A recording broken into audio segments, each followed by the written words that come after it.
رب اشرح لي صدري ويسر لي أمري واحلل عقدة من لساني يفقهوا قولي رب زدني علما سبحانك لا علم لنا إلا ما علمتنا إنك أنت العليم الحكيم۔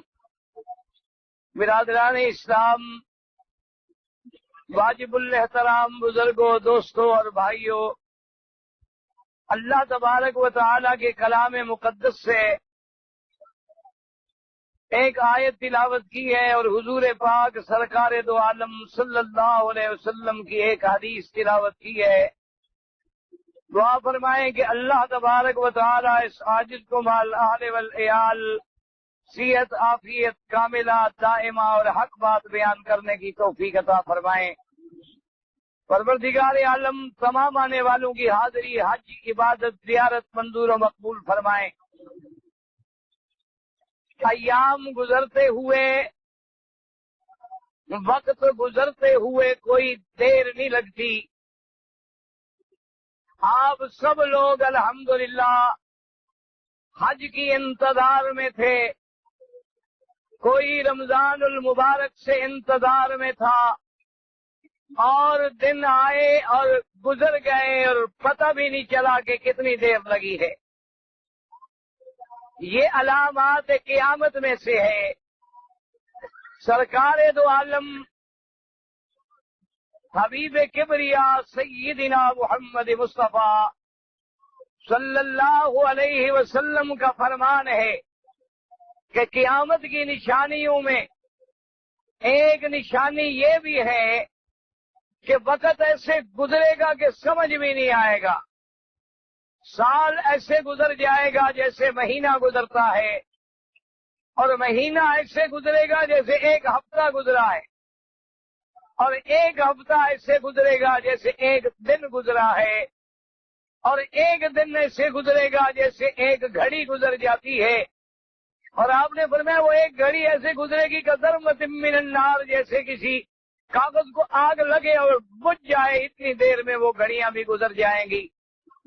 تو یہ تقارب زمان ہے، یہ علامات قیامت میں سے ہے۔ ہم سب لوگوں کی زندگی کے دن گزر رہے ہیں، اور اسی طرح آپ کے قیام مکہ اور قیام حرمین کے دن بھی گزر رہے ہیں۔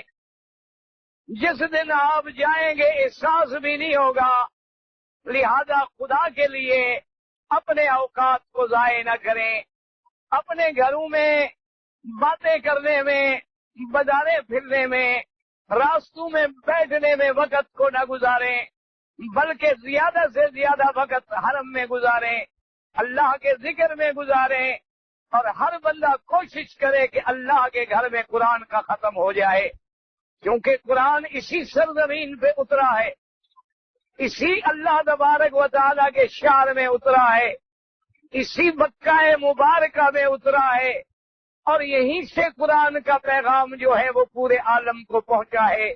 تو اللہ تبارک و تعالیٰ نے آپ کو موقع دیا ہے کہ زیادہ سے زیادہ تلاوت قرآن کریں، زیادہ سے زیادہ طواف کریں، اپنے اوقات کو منظم کر لیں، عصر کے لیے آئیں پھر عشاء کی نماز پڑھ کے جائیں، کوئی بندہ تہجد نہ چھوڑے، کوئی بندہ اشراق نہ چھوڑے۔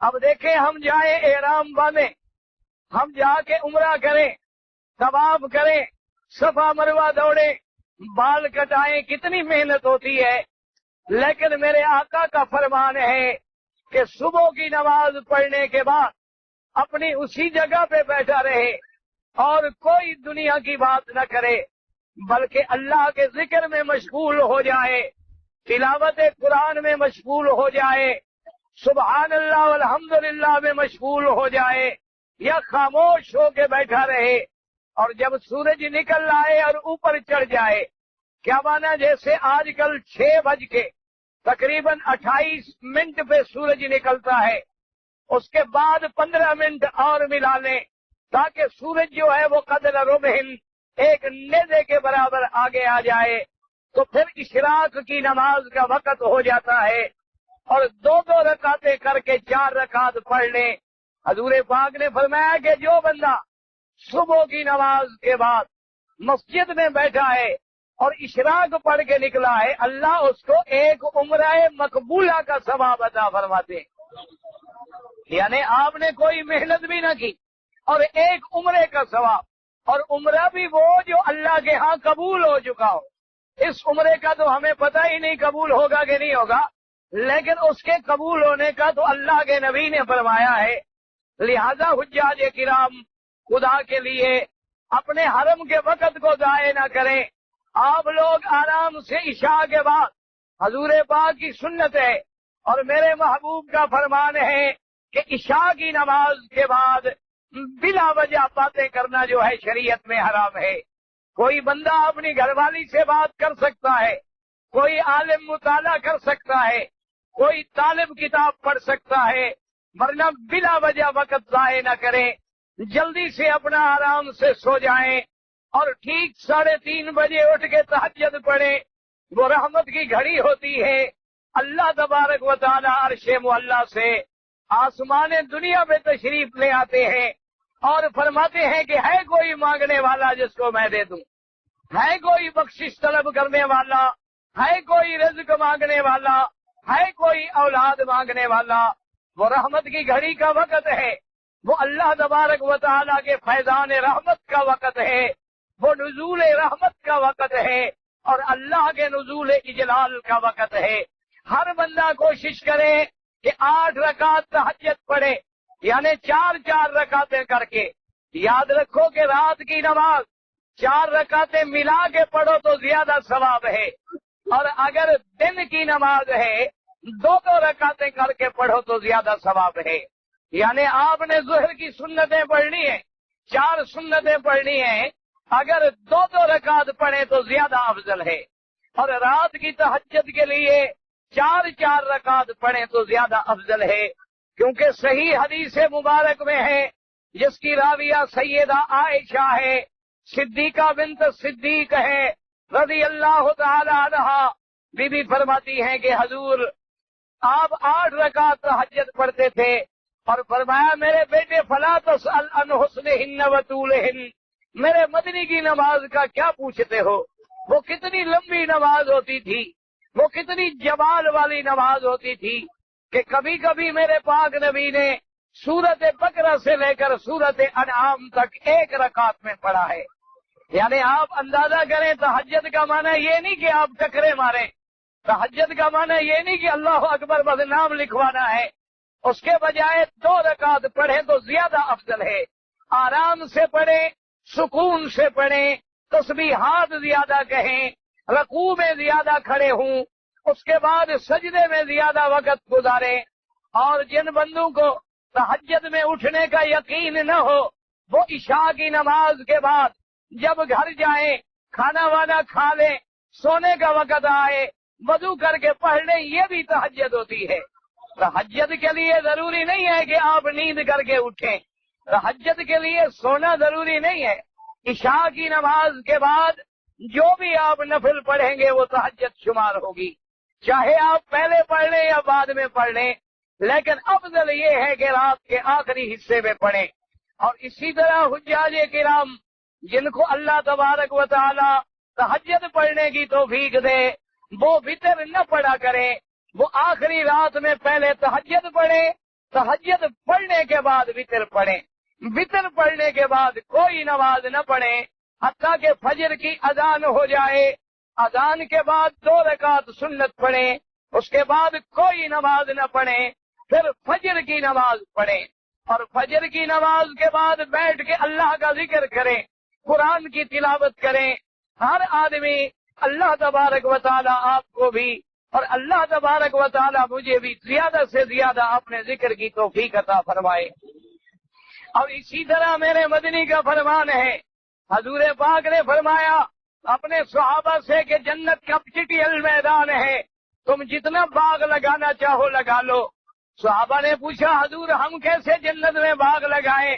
فرمایا جب تم سبحان اللہ کہتے ہو تو وہاں درخت لگ جاتا ہے، تو جتنی باغ بڑھانا ہو بڑھا لو اور جتنی گھٹانا ہو گھٹا لو۔ اور اسی طرح مسلمان حجاج کرام یاد رکھو کہ جب تم حرم سے نکلتے ہو، چاہے میری بہنیں ہیں، بیٹیاں ہیں، مرد ہیں یا عورت ہیں، جب بازار میں گزرو، بازار میں گزرتے ہوئے پڑھ لو لا الہ الا اللہ وحدہ لا شریک لہ لہ الملک ولہ الحمد یحیی و یمیت وہو علی کل شیء قدیر۔ تم ایک دفعہ پڑھو گے تو 10,000 گناہ گر جاتا ہے۔ اللہ تبارک و تعالی اندازہ کریں، اس لیے مسلمانوں وضو ہے یا نہیں ہے؟ آپ گھر جا رہے ہیں تو ذکر ہو، گھر سے آ رہے ہیں تو ذکر ہو، گھر میں بیٹھے ہیں تو ذکر ہو، اللہ کے کعبے میں بیٹھے ہو، طواف ہو سکے تو سبحان اللہ، کیونکہ 120 رحمتیں نازل ہوتی ہیں، 60 رحمتیں ان پہ تقسیم ہوتی ہیں جو طواف کر رہے ہیں، اور 40 رحمتیں ان پہ تقسیم ہوتی ہیں جو نماز پڑھ رہے ہیں، اور 20 رحمتیں ان کو ملتی ہیں جو دور بیٹھ کے کعبے کو دیکھ رہے ہیں۔ یعنی کعبے کا دیکھنا بھی عبادت ہے، قرآن کو کھول کے دیکھنا بھی عبادت ہے، والدین کے چہرے پہ محبت کی نظر ڈالنا بھی عبادت ہے۔ اسی لیے حجاج کرام اپنے وقت کو ضائع نہ کرو، دیکھ لو، سارے قرآن کو پڑھ لیں، ساری حدیثوں کا مطالعہ کر لیں، نماز 24 گھنٹے میں 5 مرتبہ ہے، حج پوری زندگی میں 1 مرتبہ ہے، زکوٰۃ سال میں 1 مرتبہ ہے، قربانی سال میں 1 مرتبہ ہے، روزے سال میں 1 مہینہ ہے، لیکن ذکر کا حکم ہے کہ اذکر اللہ کثیرا، کہ میرا ذکر بس زیادہ کرو جس کی حد کوئی نہیں ہے۔ حتیٰ کہ میرے محبوب نبی عربی محمد پاک کا فرمان ہے، آپ نے فرمایا کہ اتنی ذکر کرو اللہ کا کہ لوگ سمجھیں کہ یہ پاگل ہے، لوگ سمجھیں کہ خدا کے ذکر میں دیوانہ ہو گیا ہے، یعنی ہر وقت زبان پہ ذکر ہے۔ اسی لیے آپ نے دیکھا کہ جتنے اولیاء اللہ گزرے ہیں، جتنے اللہ کے ولی گزرے ہیں، جتنے اللہ کے بندے گزرے ہیں، وہ اپنے مقامات پہ اپنے مریدین کو صرف ذکر کی تعلیم دیتے ہیں، کیونکہ جب اللہ کا ذکر ہوتا ہے، اللہ کا قرآن ہے، فاذکرونی اذکرکم، تم مجھے یاد کرو گے تو میں تجھے یاد کروں گا، اور جب تم اللہ کے کعبے میں یاد کرو گے تو مولا عرش پہ یاد کرے گا، تم حاجیوں میں یاد کرو گے مولا فرشتوں میں یاد کرے گا، اور جب بندہ پکارے گا تو اس کی رحمت آئے گی۔ اب آپ درود شریف پڑھ لیں، اپنے اوقات کو ضائع نہ کریں، اور یاد رکھو طواف کرنا ہے، 10 طواف کے بجائے 1 طواف کرو، لیکن ادب اور حیا سے کرو، ادب اور شرافت سے کرو، بغیر کسی کو دھکے دیتے ہوئے۔ حجر اسود پہ بوسہ دینا سنت ہے، لیکن غیر بندے کو دھکا دینا حرام ہے، غیر عورت کو ہاتھ لگانا حرام ہے، ایسے بوسے کا کوئی فائدہ نہیں ہے۔ آپ دور سے اشارہ کر دیں، اللہ تبارک و تعالیٰ اسی بوسے کا ثواب عطا فرماتے ہیں۔ اسی لیے کوئی ضرورت نہیں کہ آدمی دھکے دے اور کپڑے پھاڑے۔ اور جب طواف میں ہوں تو اپنے دل کو، دماغ کو اللہ کی طرف لگائیں، نظر زمین پہ جھکی ہوئی ہو، زمین پر نظر ہو، تاکہ ادھر ادھر نہ نظر اٹھے نہ بہکے، نہ کسی غیر محرم عورت پہ نظر پڑے۔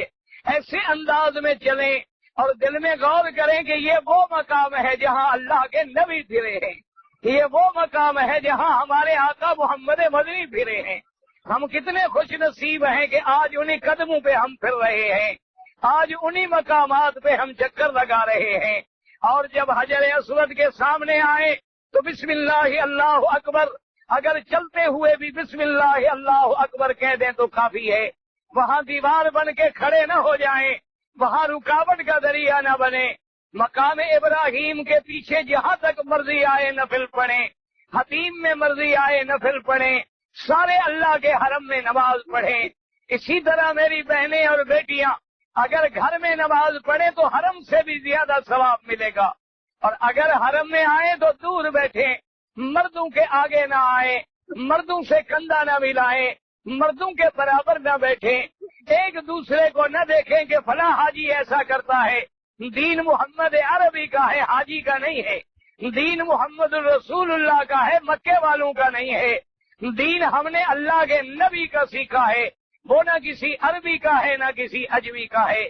اسی لیے حضور نے فرمایا تھا، اپنی بیویوں کو حکم دیا تھا کہ اگر طواف کرنا ہے دور دور طواف کرو، اور اگر مرد سامنے ہوں تو چہرے پہ کپڑا ڈالو، بغیر پردے کے نہ پھرو، عریانی کے ساتھ نہ پھریں، بے حجابی کے ساتھ نہ پھریں، اور ایسے کپڑے لباس عورت نہ پہنے جس سے بدن نظر آئے۔ جس عورت کے بالوں پر کسی کی نظر پڑے اللہ کی لعنت برستی ہے، اور جو عورتیں مردوں کا لباس پہنے یا جو مرد عورتوں کا لباس پہنے ان پر بھی اللہ کے نبی نے لعنت فرمائی ہے۔ لہذا مسلمان بھائیوں، اپنے ان دنوں کو ضائع نہ کریں، خدا کے لیے غفلت میں نہ گزاریں، اور اللہ جب مدینے لے جائے سب سے بڑا وظیفہ درود ہے محمد مصطفیٰ کا۔ سارے راستے میں درود پڑھتے جائیں، اور جب مدینے کے شہر میں داخل ہو جائیں، اپنے اپنے مکانوں پہ پہنچیں، سامان اتار کے، غسل کر کے، اچھے کپڑے پہن کے، بہترین خوشبو جو میسر ہو لگا کے، ادب کے ساتھ حضور کی مسجد میں داخل ہوں، اور داخل ہوتے ہوئے کیا پڑھیں گے؟ بسم اللہ والصلاۃ والسلام علی رسول اللہ، اللہم اغفر لی ذنوبی وافتح لی ابواب رحمتک، اور جا کے 2 رکعت تحیۃ المسجد پڑھیں، کیونکہ اللہ کا حق جو ہے وہ نبی کے حق پہ مقدم ہے۔ پہلے 2 رکعت پڑھیں، پھر درود پڑھتے ہوئے ادب کے ساتھ چلیں۔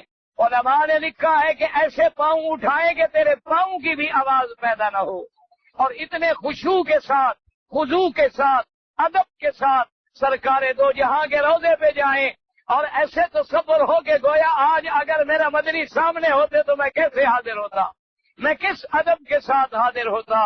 اور وہاں کھڑے ہو کے شور نہ مچائیں، وہاں کھڑے ہو کے زور سے نہ چیخیں، بلکہ ادب کے ساتھ الصلاۃ والسلام علیک یا رسول اللہ، الصلاۃ والسلام علیک یا حبیب اللہ، الصلاۃ والسلام علیک یا خیر خلق اللہ۔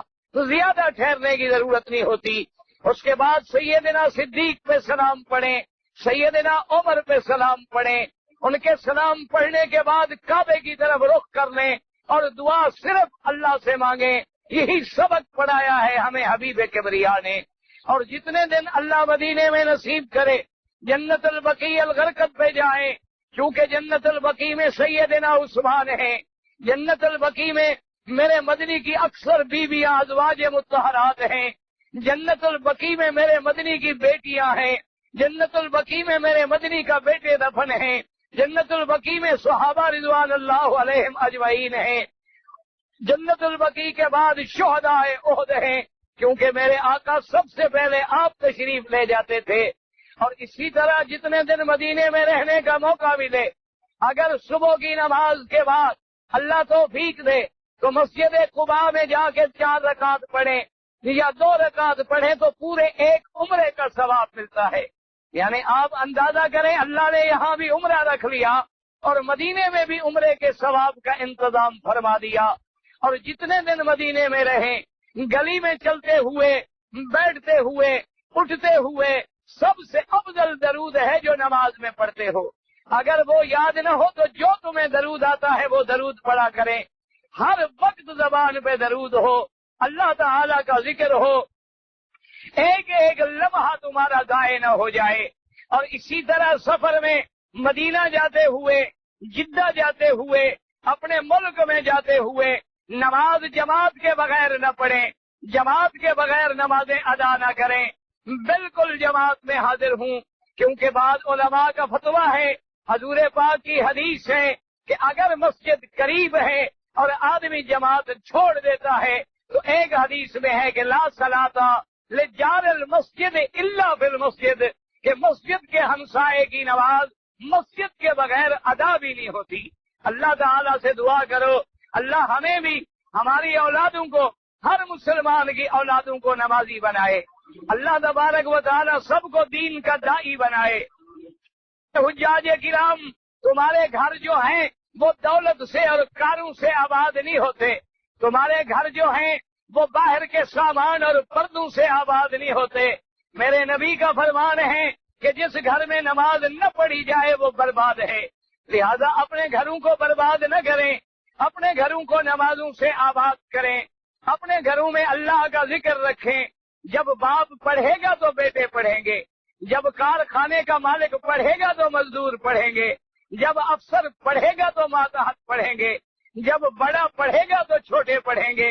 اگر صبح اٹھ کر تم نے بھی انگریزوں کی طرح بیڈ ٹی پی لی، اس کے بعد حمام میں بیٹھ کے شیو کرتے رہے اور باہر نکلے تو جناب ٹائی گلے میں ڈال کے نکلے، تو اولاد بھی یہی سیکھے گی اور وہ بھی تمہاری قبر پہ شیو کا سامان رکھ جائے گی کہ شاید ڈیڈی کو اٹھ کے ضرورت پڑ جائے صبح صبح، کیونکہ نہ تم نے قرآن سکھایا ہے، نہ تمہاری اولاد نے پڑھنا ہے، نہ تم نے دعا سکھلائی ہے، نہ انہوں نے دعا مانگنی ہے۔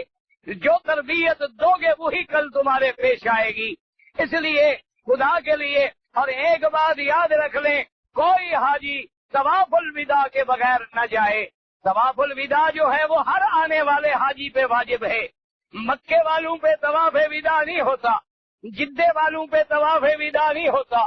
جو لوگ میقات سے آئے ہیں، مدینے سے آئے ہیں، جو لوگ طائف سے آئے ہیں، پاکستان، ہندوستان، بنگلہ دیش، عرب عجم سے آئے ہیں، ان کے لیے جانے کے وقت میں باقی عبادت جو ہے وہ طواف الوداع ہے۔ اور طواف الوداع کیا ہے؟ جیسے باقی طواف کرتے ہو، طواف الوداع میں اور نفلی طواف میں کوئی فرق نہیں ہے، صرف دل میں یہ نیت ہوتی ہے کہ یا اللہ یہ میرا طواف الوداع ہے، اور اس میں دعائیں یہ کریں کہ یا اللہ یہ ہمارا آخری چکر نہ ہو، بلکہ جب تک زندہ رہیں تمہارے گھر میں حاضری ہوتی رہے۔ یا اللہ جب تک زندہ رہیں عرفات ملتا رہے، جب تک زندہ رہیں مکہ مدینہ نصیب ہوتا رہے۔ یا اللہ ہم ہمیشہ تیرے کعبے کے پھیرے لگاتے رہیں، ہمیں اپنے دروازے سے محروم نہ کر دینا۔ اور علماء نے لکھا ہے کہ جو حاجی طواف الوداع کے وقت میں یا کعبے سے جاتے ہوئے رو رہا ہو، آنسو بہ رہے ہوں، تو سمجھو کہ حاضری مقبول ہو گئی ہے۔ اور اگر دل نکلنے کو چاہتا ہے کہ جلدی نکلو بھاگو، تو خطرہ کرو کہ کہیں ایسا نہ ہو کہ حاضری منظور نہ ہوئی ہو۔ اس کا علاج کیا ہے؟ توبہ ہے۔ اس کا علاج کیا ہے؟ استغفار ہے۔ اس کا علاج کیا ہے؟ درود ہے میرے مدنی محمد مصطفیٰ پہ۔ اور طواف الوداع کے بعد الٹے پاؤں چلنا کوئی شریعت نہیں ہے، یہ لوگوں نے بدعت بنا رکھی ہے۔ طواف الوداع کے بعد سیدھے چلیں، اور اگر دل کرے کعبے کو دیکھنے کا تو کھڑے ہو جائیں، پھر کعبے پہ نظر ڈال کے پھر اپنا چلے جائیں، اور طواف الوداع میں رو رو کے دعائیں مانگیں، عالم اسلام کے لیے دعائیں مانگیں، مجاہدین اسلام کے لیے دعائیں مانگیں، اور جن ملکوں میں مسلمان اقلیت میں ہیں ان کے لیے دعائیں مانگیں، اپنے کشمیری بھائیوں کے لیے دعائیں مانگیں، فلسطین کے لیے دعائیں مانگیں، مسجد اقصی کے لیے دعائیں مانگیں، شیشان کے لیے دعائیں مانگیں۔ آج کفر اپنے عروج پہ آ گیا ہے اور ہر جگہ مسلمان عالم ذلت و رسوائی میں ہے، کافروں کے آگے ہاتھ پھیلا کے کھڑا ہے، کاسہ گدائی لے کے کافروں کی انتظار میں ہے، اور جناب کافر آ جائیں تو خوشیاں منا رہا ہے۔ یہ ہماری ذلت کی انتہا ہو گئی ہے۔ اس لیے دعا کریں کہ اللہ تبارک و تعالی ایک دفعہ پھر عالم اسلام کو عزت عطا فرما دے، اللہ تبارک و تعالی اسلام کو غلبہ عطا فرما دے۔ اور اللہ نے جیسے آج ہمیں کعبے میں اکٹھا کیا ہے، دعا کرو کہ مسجد اقصی میں بھی ایسے حاضری نصیب ہو جائے جہاں معراج ہوا میرے مدنی محمد مصطفیٰ کو۔ اور دل سے دعا کریں کہ جیسے آج ہمیں زمزم ملا ہے، اسی طرح قیامت والے دن حضور کے حوض کوثر پہ حضور کے ہاتھوں سے جام شفاعت مل جائے۔ اللہ تبارک و تعالی ہر آنے والے کی حاضری قبول فرما لے۔ تو اس لیے میرے عزیز اب آپ کے ذمے طواف الوداع ہے، اور جو میری بہن یا بیٹی اگر حیض آ گیا ہے اس پہ طواف الوداع معاف ہے، وہ بغیر طواف الوداع کے جا سکتی ہے۔ اگر طواف نہ کرے طواف الوداع تو کوئی حرج نہیں، طواف زیارت کے بغیر نہیں جا سکتی۔ تو لہذا اپنے وقتوں کو ضائع نہ کریں، اپنے ایام کو ضائع نہ کریں، ایک ایک لمحے کی قدر کریں، ایک ایک گھڑی کی قدر کریں۔ خدا جانے کہ پھر ہمیں یہ مکہ ملے گا کہ نہیں ملے گا۔ آپ اندازہ کریں کہ اس سرزمین کے لیے اللہ کے نبیوں نے قربانی دی، حضرت خلیل نے قربانی دی، حضرت اسماعیل نے قربانی دی، میرے پاک نبی محمد عربی نے قربانی دی، میرے مدنی کے صحابہ نے قربانی دی۔ یہ کعبہ ہمیں مفت میں نہیں ملا ہے، خدا کے لیے اس گھر کی عزت سیکھو۔ ایک حدیث مبارک میں ہے، حضور نے فرمایا کہ جب تک میری امت اس گھر کی عزت کرے گی اللہ ان کی عزت کریں گے، اور جس دن اس گھر کی عزت ان کے دلوں سے نکل گئی اللہ ان کو ہلاک و برباد کر دیں گے۔ لہذا یاد رکھیں یہ کعبہ صرف کعبہ نہیں بلکہ پورے عالم کی بقا کا ذریعہ ہے۔ جب تک کعبہ موجود ہے عالم موجود ہے، جس دن کعبہ فنا ہو گیا پورا عالم فنا ہو جائے گا۔ اس لیے دعائیں کریں کہ اللہ تبارک و تعالی بلد الامین کو، حرمین الشریفین کو اور حرمین کی خدمت کرنے والوں کو قیامت تک ہر فتنے سے محفوظ رکھیں، اور اللہ تبارک و تعالی ان کو زیادہ سے زیادہ حرمین کی اور حجاج کرام کی، ضیوف الرحمان کی خدمت کی توفیق عطا فرمائیں۔ اور یاد رکھیں اگر حاجیوں کوئی کوتاہی ہو جائے، کسی سے غلطی ہو جائے، ایک دوسرے کو نظر انداز کرو، ایک دوسرے کو معاف کرنا سیکھو۔ تم اللہ کے گھر کے حاجی ہو، تمہاری زبانوں پہ گلے کے بجائے اللہ کا ذکر آ جائے۔ اسی طرح بی بی رابعہ بصریہ رحمت اللہ علیہا ایک ولیہ گزری ہے۔ ایک دن دیکھا کہ ان کے پاس پڑھنے والی عورتیں شیطان کی مذمت کر رہی ہیں کہ شیطان ملعون ہے، شیطان مردود ہے، شیطان نے تکبر کیا، شیطان نے حسد کیا۔ تو بی بی صاحبہ نے بلایا، بی بی رابعہ نے فرمایا کیا کر رہی ہو؟ انہوں نے کہا بی بی صاحبہ شیطان کی مذمت کر رہے ہیں۔ فرمایا جتنی دیر دشمن کو یاد کر رہی ہو اللہ کو یاد کر لو، جتنی دیر تمہاری زبانوں پہ دشمن کا ذکر ہے دوست کا ذکر کیوں نہ آ جائے، کیا ضرورت ہے اس کی؟ اور جب تم دوست کا ذکر کرو گے تو دشمن تو خود بخود فنا ہو جائے گا۔ اسی لیے ہمیشہ یاد رکھیں کہ جو اہل اللہ ہیں وہ کبھی ہر آدمی کو اس بات کی تعلیم دیتے ہیں، ہر آدمی کو پیار کی تعلیم دیتے ہیں، ہر آدمی کو ملنا سکھاتے ہیں، ہر آدمی کو جوڑنا سکھلاتے ہیں، وہ توڑنا نہیں سکھلاتے ہیں۔ تو اللہ تبارک و تعالی ہم سب کی حاضری منظور فرما لے۔ اب آپ کے مسائل بھی کافی اکٹھے ہو جاتے ہیں تو انشاءاللہ دعا کریں اللہ صحت دے، ہمت دے۔ تو انشاءاللہ جمعہ کے دن سے پھر تقریریں شروع ہو جائیں گی، مغرب سے عشاء تک تقریر اور عشاء کے بعد سوال جواب انشاءاللہ۔ کل تو ایسی جمعرات ہے انشاءاللہ۔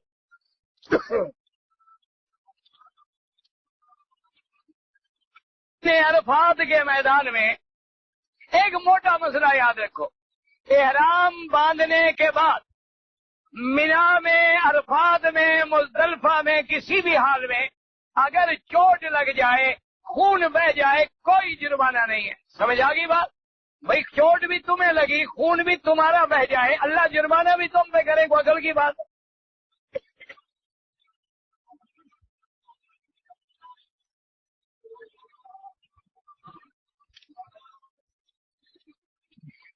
ایک عورت نے 10 تاریخ کو تو کنکریاں مار لی، لیکن 11 اور 12 کو اس کی ہمت جواب دے گئی، اس کے خاوند نے کنکریاں ماری، کوئی حرج نہیں، جائز ہے۔ عورت سمجھدار ہے، وہ کہتی ہے مرے تو خاوند مرے۔ عورت پاگل نہیں ہوتی، جب کوئی رش آ جائے، مرنے کا وقت آ جائے گا، میں تو عورت ہوں تم آگے جاؤں، اور جب بازار جانا ہو تو خاوند پیچھے یتیموں کی طرح پھر رہا۔ یتیم خاوند دیکھے نا آپ نے، یتیم شوہر جن کے مکے میں رہتے ہوئے سب سے افضل طواف ہے، عمرے سے بھی زیادہ ثواب جو ہے وہ طواف میں ہے۔ لیکن کیا مانا؟ جتنا دیر عمرے میں لگاؤ اتنی دیر طواف کرتے رہو۔ اصل میں حاجی اتنی دیر طواف نہیں کرتا، عمرے کی نیت کر لی پھر تو گلے پڑ گیا نا احرام، پھر تو اس نے پورا کرنا ہے، بیچارے نے جان چھڑانی ہے۔ ورنہ افضل جو ہے وہ طواف ہے۔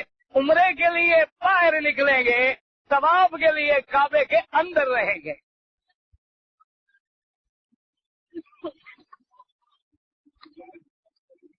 ٹھیک ہے، ہم مزدلفہ میں رات کو پہنچ گئے اور مینا بالکل بس 10-12 قدم ہم سے دور تھا۔ بھئی یاد رکھو، جو لوگ عرفات لیے باہر نکلیں گے طواف کے لیے کعبے کے اندر رہیں گے۔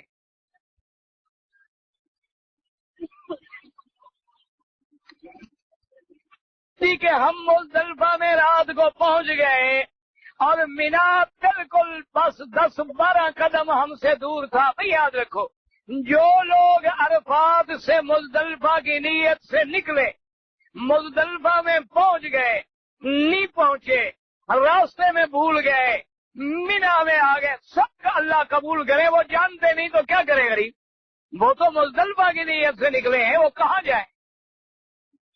یہ جو مولوی صاحبان نے کتابیں لکھی ہیں نا، یہ 100 سال پہلے لکھی تھی جب 20,000 حاجی تھے۔ آج کے حاجی دیکھ کے جو کتاب لکھے گا انشاءاللہ ڈھیلا ہوگا۔ جی کہ میں اگر عمرہ کرنا چاہوں تو عمرے کے لیے آپ کو حد حرم سے باہر جانا ہوگا، مسجد عائشہ جائیں، جیرانہ جائیں، عرفات جائیں، یعنی باہر جا کے نیت کر کے آ کے عمرہ مکمل کریں۔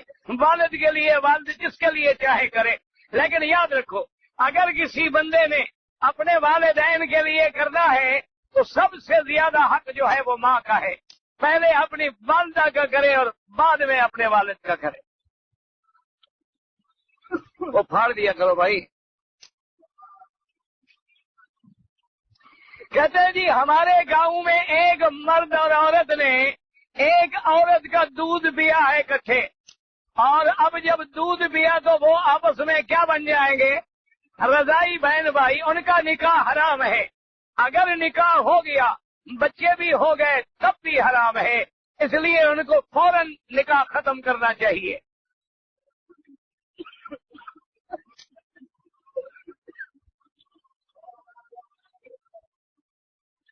اگر ہم نے قضا نمازیں پڑھی مکے کے حرم میں تو انشاءاللہ 1 کا لاکھ کا ثواب ملے گا، لیکن لاکھ کا ثواب ملے گا، یہ نہیں کہ لاکھ نماز پوری ہو گئی، ایک نماز پڑھ لو اور آج کے بعد چھٹی۔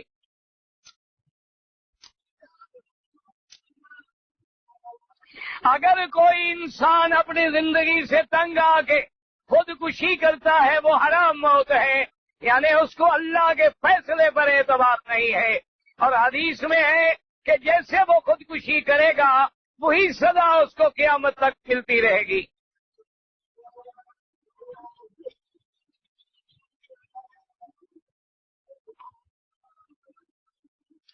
ایک آدمی نے عمرے کا احرام باندھا اور احرام کی حالت میں کعبۃ اللہ کے خلاف کو ہاتھ لگایا تو اس کو کچھ خوشبو لگی، فوراً جا کے دھو ڈالی، ٹھیک ہو گیا۔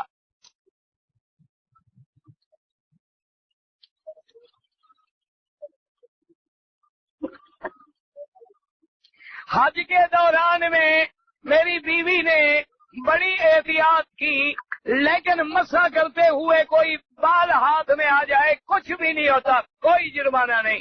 یاد رکھو عورت ہو یا مرد ہو، ہاتھ لگانے سے جو بال گر جائے وہ بال مردہ ہوتا ہے، وہ زندہ نہیں ہوتا، اس کا کوئی جرم نہیں۔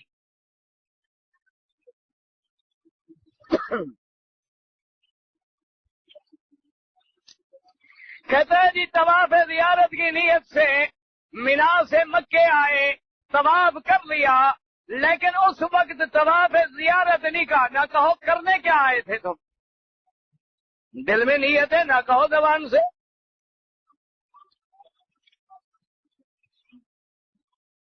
اگر نماز جنازہ میں 2 تکبیریں چھوٹ جائیں تو جب امام سلام پھیر لے جلدی سے تکبیریں پوری کر لیں، اللہ اکبر اللہ اکبر السلام علیکم، سلام پھیر لیں۔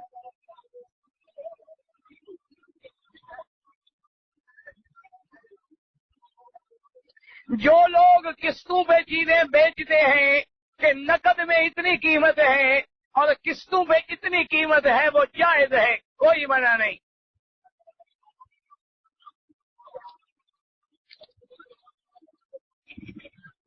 فرض نماز کے بعد دعا مانگنا جیسے ہمارے ملک میں رواج ہے، ایسے حدیث میں ثابت نہیں ہے۔ بہرحال میرے محبوب دعا مانگتے تھے، لیکن ہاتھ اٹھا کے سارے مل کے نہیں مانگتے تھے، لہذا کبھی مانگا کریں کبھی نہ مانگا کریں، کبھی ہاتھ اٹھایا کریں کبھی نہ اٹھایا کریں، تاکہ ضد بھی نہ ہو اور ساری حدیثوں پہ عمل بھی ہو جائے۔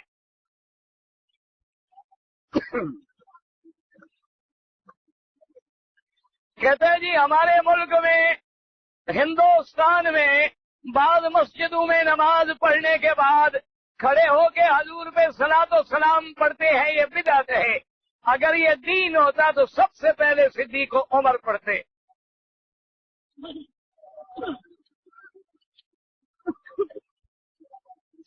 کہتا ہے جی اگر کسی نے اپنی بیوی کو غصے میں آ کر طلاق دے دی تو طلاق غصے میں دی جاتی ہے، محبت میں بھی کوئی دیتا ہے؟ نہ کبھی آپ نے سنا ہے کسی آدمی نے بیوی سے کہا ہو کہ مجھے آج آپ پہ بڑا دل آ رہا ہے، طلاق قبول کرو؟ بھئی جب بھی دے گا غصے میں دے گا نا، پیار میں دے گا۔ طلاق پکی ہو گئی، فکر نہ کرو۔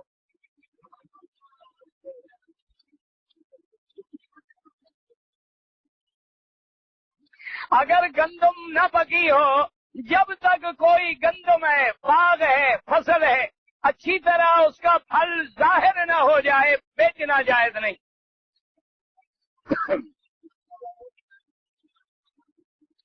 ہمارے ملکوں میں جو بیمہ پالیسی ہے بالکل ناجائز ہے، وہ خالص، وہ تو سود بھی ہے اور جوا بھی ہے، اس میں دونوں لانتے ہیں۔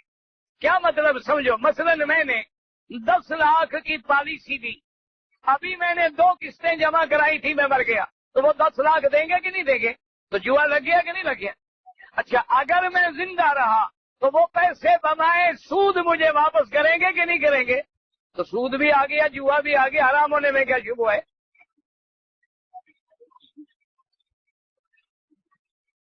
خالص حرام ہے، بالکل بچیں۔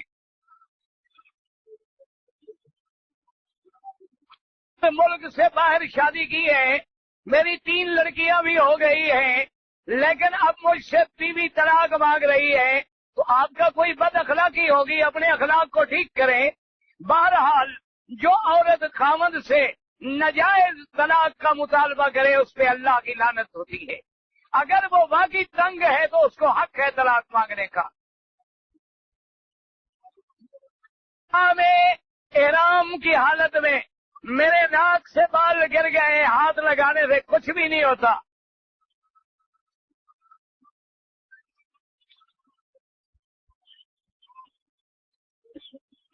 بہرحال آپ نے جو نمازیں قضا ہو گئی، سب سے پہلا علاج یہ ہے کہ توبہ کرے کہ یا اللہ جو قضا ہو گئی ہمارے گناہ معاف کر دے، اور آئندہ وعدہ کریں کہ نماز قضا نہیں کریں گے، لیکن جو یاد ہے پڑھیں، یہاں انشاءاللہ ہر نماز کا ثواب جو ہے وہ لاکھ ملے گا۔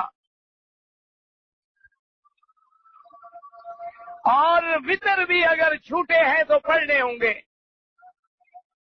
زوال کا وقت جو ہے، یہاں جب ظہر کی اذان ہوتی ہے اس سے ٹھیک 10 منٹ پہلے زوال ہو جاتا ہے، کیونکہ یہ اول وقت میں اذان دیتے ہیں۔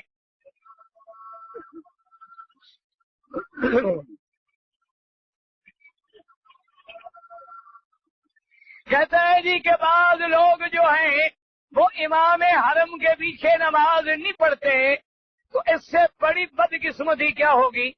دعا کرو اللہ ان کو ہدایت دے، اور یاد رکھو جن کی نماز کعبے میں بھی نہیں ہوتی، مدینے میں بھی نہیں ہوتی امام کے پیچھے، وہ کسی اور ملک میں بھی نہیں ہوتی، اور نماز فرض ہے۔ اگر ان اماموں کے پیچھے نماز نہیں ہوتی تو حج کیسے ہو گیا؟ حج بھی تو تمہیں ان اماموں نے پڑھایا ہے، لہذا یہ بلا وجہ کا بغض ہے۔ اور اصل بات یہ ہے کہ جس کے دل میں شرک ہوتا ہے اللہ اس کو یہاں آنے کے بعد بھی محروم رکھتا ہے۔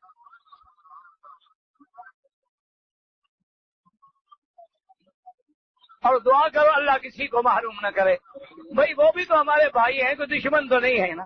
دعا کریں اللہ ان کو بھی ہدایت دے دے، اللہ ان کو بھی پتھر اور ہیرے کو سمجھنے کا فرق عطا فرما دے، اللہ ان کے دلوں سے بدعت کا غبار نکال دے، اور محمد مدنی کی سنت کا لمحہ اور نور چڑھا دے۔ دعا کیا کریں، کسی کو برا بھی نہ کہیں اور بد دعا بھی نہ کریں۔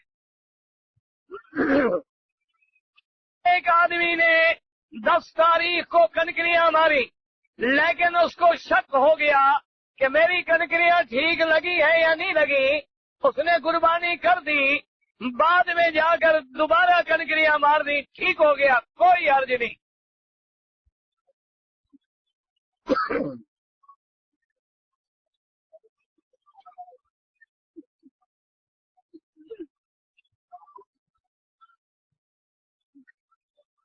میں نے عصر کے بعد طواف کیا ہے اور 2 رکعت طواف کے پڑھ لیے، کوئی حرج نہیں، امام ابو حنیفہ رحمت اللہ علیہ کے نزدیک عصر کے بعد اگر طواف کرے تو 2 رکعت مغرب کے بعد پڑھے. باقی ائمہ کے نزدیک گنجائش ہے کہ حرم میں پڑھ سکتا ہے.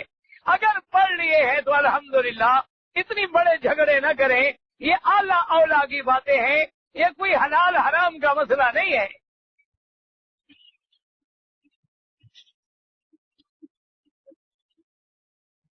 اگر ایک آدمی نے قربانی کرنے کے بعد ابھی حلق نہیں کرایا تھا اور اپنی مونچھوں کو مونڈ ڈالی تو دم ادا کرے. اگر تھوڑی کاٹی ہے تو صدقہ کرے.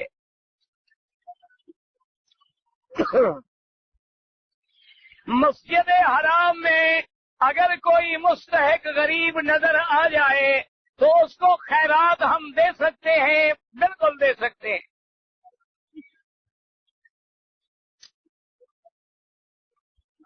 اگر کوئی عورت حیض کی وجہ سے طواف زیارت نہ کر سکے، مسئلہ یہ بڑا ضروری ہے سمجھو، اگر طواف زیارت نہیں ہوگا، حج بھی مکمل نہیں ہوگا اور اپنے خامد پہ وہ عورت حلال بھی نہیں ہوگی. لہذا اگر طواف زیارت نہیں کیا وہ اپنے وطن نہ جائے، مکے میں رہے. جس دن پاک ہو جائے غسل کر کے فوراً طواف زیارت کرے. طواف زیارت کے بغیر کوئی نہ جائے ہرگز. جی کہ اگر آگ پہ پکائی ہوئی چیز کھا لیں تو وضو نہیں ٹوٹتا. صرف بعض ائمہ کا قول ہے کہ آگ کے پکی ہوئی چیز سے وضو ٹوٹ جاتا ہے، لیکن اکثر ائمہ فرماتے ہیں کہ کلی کرنا مراد ہے، پورا وضو کرنا مراد نہیں ہے. عربی میں لکھا لیکن پڑھا نہیں جاتا. کوئی عربی ہے لیکن اردو والی عربی ہے، کوئی عجیب عربی ہے. اگر کوئی آدمی خالص بدعتی ہے لیکن وہ مشرک نہ ہو تو اس کے ہاتھ کا ذبیحہ تو جائز ہے، لیکن اہل بدعت کے ساتھ تعلق نہ رکھو. بدعتی کی عزت کرنا دین نبی کو گرانے کے برابر ہے.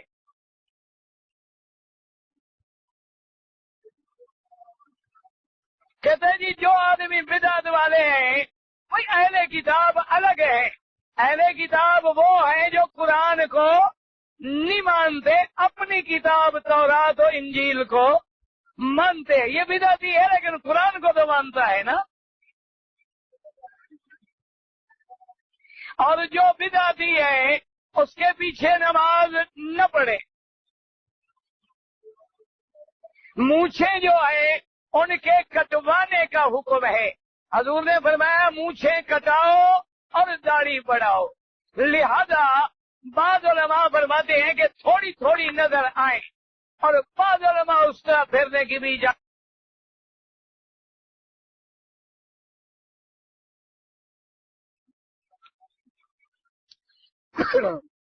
اگر ایک آدمی جمعہ والے دن مینا سے مکے آیا اور جمعہ کی نماز پڑھ کے پھر مینا چلا گیا، کوئی حرج نہیں، کوئی بات نہیں.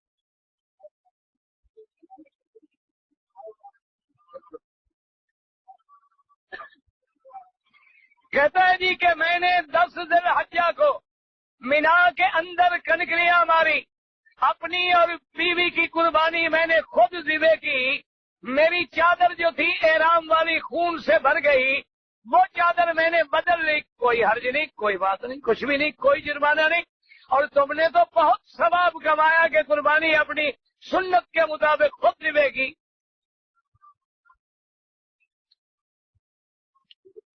دن جو کنکریاں ہیں بیوی کی طرف سے میں نے ماری ہیں. اگر بیوی تندرست ہے، چلنے پھرنے کے قابل ہے تو آپ وکیل نہیں بن سکتے تھے. اگر کوئی رش تھا، خطرہ تھا تو پھر جائز ہے، ورنہ دم دینی پڑے گی. کہ حج کا کیا حکم ہے؟ اگر عورت مالدار ہے، اس کے پاس پیسہ ہے، تو جیسے مرد پہ فرض ہے عورت پہ بھی حج فرض ہے. لیکن کوئی عورت بغیر محرم کے نہیں آ سکتی. اگر عمرہ کرنے کے بعد ہم لوگ اپنے بال خود کاٹیں یا ایک دوسرے کے کاٹ لیں، جائز ہے. طواف الوداع کے بعد کوئی صفا مروا نہیں دوڑنی. مقتدی امام کے آگے ہو جائے تو نماز نہیں ہوگی.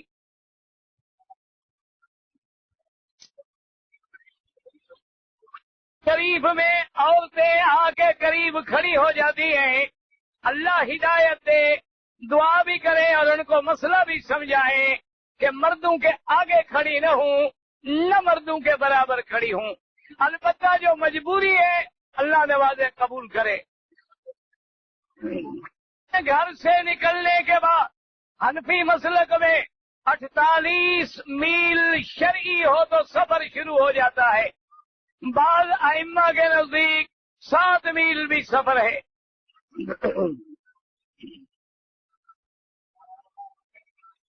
چاروں ائمہ جو ہیں فقہا وہ برحق ہیں، اللہ ان کی قبروں پہ رحمت کرے.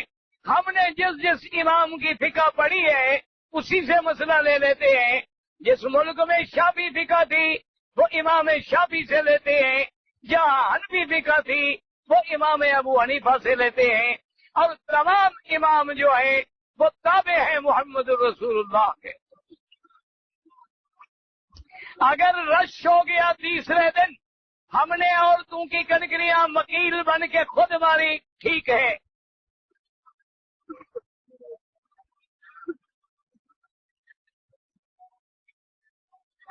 کہتے ہیں جی کہ ہم ہندوستان میں رہتے ہیں، اگر مجبوری سے ہندوؤں کے ساتھ دکھ سکھ میں آنا پڑتا ہے، بہرحال کافروں سے دلی محبت حرام ہے. لا تتخذوا عدوی وعدوکم اولیاء. اللہ نے فرمایا میرے دشمن اور نبی کے دشمن، اسلام کے دشمنوں کو کبھی اپنا دوست نہ سمجھو. باقی دنیا داری میں آنا جانا جائز ہے. جی کہ ہم دوسرے لوگوں کو قبروں پہ غلاف ڈالنے سے اگر منع کرتے ہیں تو وہ دلیل دیتے ہیں کہ حضور کی قبر پہ غلاف ہے، تو باقی قبریں بھی حضور کی قبر کے برابر ہیں. ہاں جی، کیا خیال ہے؟ یعنی تمہارے پیر کی قبر اور نبی کی قبر برابر ہے؟ جو برابر سمجھے وہ مسلمان ہے. تو پھر جواب کا کیا مطلب؟ ایک دوسرا، حضور کی مزار پہ غلاف حضور نے ڈالا، صحابہ نے ڈالا، یا سینکڑوں سال بعد لوگوں نے ڈالا؟ صحابہ نے تو غلاف نہیں ڈالا، یہ تو سینکڑوں سال بعد میں ڈالا گیا. اب ادب کا تقاضا یہ ہے کہ ہم بے ادبی کر کے کیسے ہٹائیں، اس لیے اس ادب کو قائم رکھا گیا. اگر نبی کی مزار پہ روزہ ہو اور پیر کی مزار پہ روزہ ہو، یعنی دونوں برابر ہیں. خدا کے بندوں کو عقل کریں.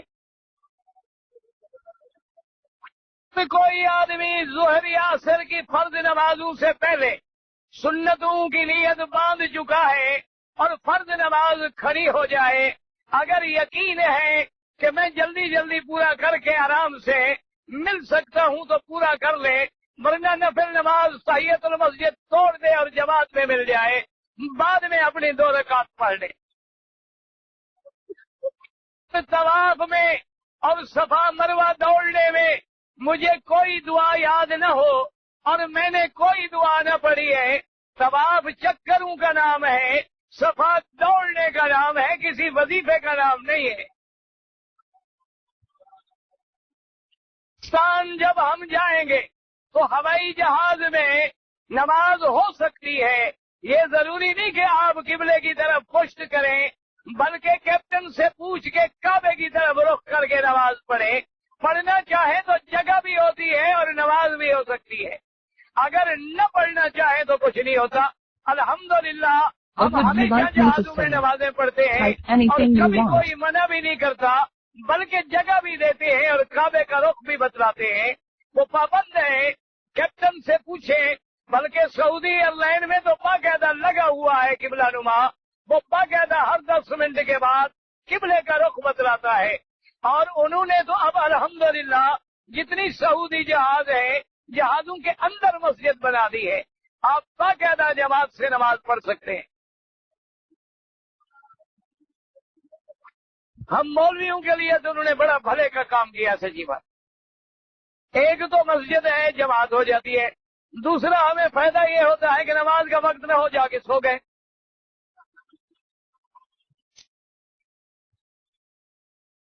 تمہیں اٹھا دیں گے. ہمیں تو بیچارے حرم کی وجہ سے کوئی شرم کر جاتے ہیں.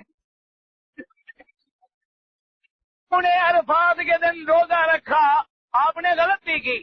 جو حاجی حج پہ جائے اس کے لیے سنت یہ ہے کہ عرفات کا روزہ نہ رکھے، اور جو حج نہ کرے وہ عرفات کے دن روزہ رکھیں.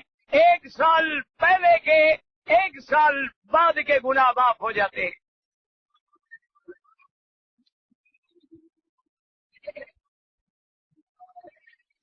آپ کے والد کا اگر انتقال ہو گیا ہے، آپ اپنا حج کر چکے ہیں، اپنے والد کا حج بدل کریں.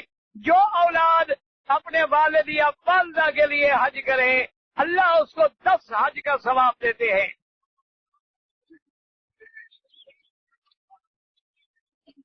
داڑھی کی کم از کم مقدار جو ہے وہ کتنی ہو یہ بیوی سے پوچھو. بھائی آپ نے داڑھی رکھنی ہے بیوی سے پوچھ کے، تو مولوی مکی سے پوچھنے کا کیا فائدہ؟ بیوی کہے نہ رکھو تم نے نہیں رکھنی، آگے جہنم ملے کچھ ملے. دنیا میں تو بیوی راضی ہو جائے نا، نبی ناراض ہوتا ہے تو ہو جائے. کیا خیال ہے؟ نہ تو آخر داڑھی منڈانے میں آپ خوبصورت لگتے ہیں. داڑھی ہونا جو ہے یہ خوبصورتی اگر نہ ہو اللہ نبی کو داڑھی دیتے. سنت محمد عربی اور 1,24,000 نبی کی سنت ہے، اور ہر سنت مثلا 2 رکعت نماز سنت پڑھی اور چلے گئے، یہ ایسی سنت ہے جو 1 منٹ کے لیے محمد مدنی سے جدا نہیں ہوئی. اور 1 مشت داڑھی رکھنا ضروری ہے. اور ایک مسئلہ سمجھ لو، اگر کوئی عورت یا آپ کی بیوی کہے کہ مجھے تمہاری داڑھی گندی لگتی ہے تو وہ کافر ہو جاتی ہے، نکاح ٹوٹ جاتا ہے. پھر کلمہ پڑھا کے نکاح بھی دوبارہ کرنا.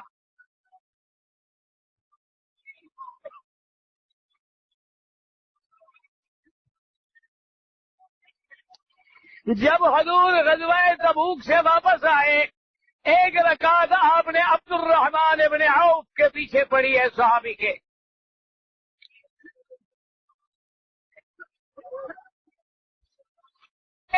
مکے کا رہنے والا ہوں، شوال میں نے عمرہ تو کیا تھا لیکن میں نے حج افراد کیا ہے.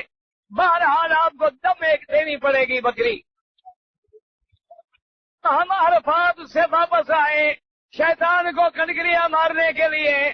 عورتیں بالکل تھک چکی تھیں، ان کی کنکریاں مردوں نے ماری. اگر واقعی وہ مجبور تھی تو کوئی حرج نہیں. جب عید کا اعلان ہو جائے تو ہم اپنے ملک میں اسی اعلان پہ عید پڑھ لیں، یہ ٹھیک نہیں ہے. ہر ملک اپنی رویت پہ نماز پڑھے، کیونکہ آپ کا اور اس کے ملک کا تقریباً 2 گھنٹے کا فرق ہے، تو 1 مہینے میں کتنے گھنٹے بن جائیں گے؟ اگر یہاں صبح کی اذان ہو تو وہاں کیا ہوگا؟ پھر وہاں جی صبح پڑھ لے کوئی.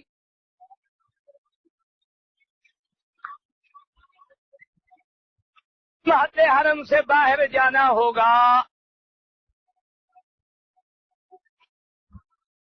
میں عرفات سے شام کو نکلا، مزدلفہ رات کو 1 بجے پہنچا. مجھے نیند آ گئی، احتلام ہو گیا، لیکن میں نے نماز پڑھ لی. آپ توبہ بھی کریں اور وہ نمازیں بھی دہرائیں. آدمی نے سر مڈانے سے پہلے شیو کر لیا، دم بھی ادا کریں اور توبہ بھی کریں کہ احرام کھولنا تھا سر مڈانے سے، اس نے داڑھی مڈا کے احرام کھولا. جی اگر قربانی کے بکرے یا دمبے جو وہاں بک رہے تھے ان کے ہم نے دانت نہیں دیکھے، کوئی حرج نہیں، وہاں وہ آنے ہی نہیں دیتے جو قربانی کے قابل نہ ہو.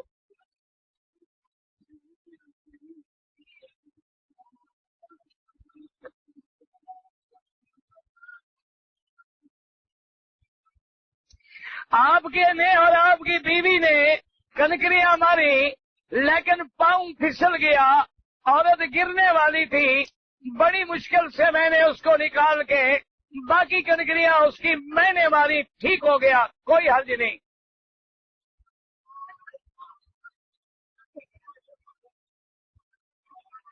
آدمی نے قربانی کے لیے ٹکٹ خریدا، اس نے 2 لیے، لیکن انہوں نے غلطی سے 1 لیا۔ اب یہ آپ دیکھیں، اگر 1 ذبح ہوا ہے اور آپ کی بیوی کی بکری حج کی ذبح نہیں ہوئی، اب آپ کو 2 کرنی پڑے گی، 1 حج کی بکری اور 1 دم کے وقت گزر گیا۔ اس حالت میں ادب کے ساتھ، خشوع کے ساتھ نظر نیچے ہو، لیکن اگر کعبے پہ نظر پڑ جائے تو کوئی حرج نہیں ہے۔ اگر حیض کی حالت میں 5 دن کے بعد پاک ہو جائے، عورت کی عادت دیکھنی ہوگی، 5 دن ہے، 6 دن ہے، 7 دن ہے، جتنے دن ہے وہ عادت پوری کرے، غسل کر کے پھر طواف کرے۔ اگر کوئی آدمی اپنی لڑکی کو حج کرا لے، لڑکی بالغ ہو جائے اور پیسے اس کو مالک بنا دے تو پھر اس کا حج فرض ادا ہو جائے گا۔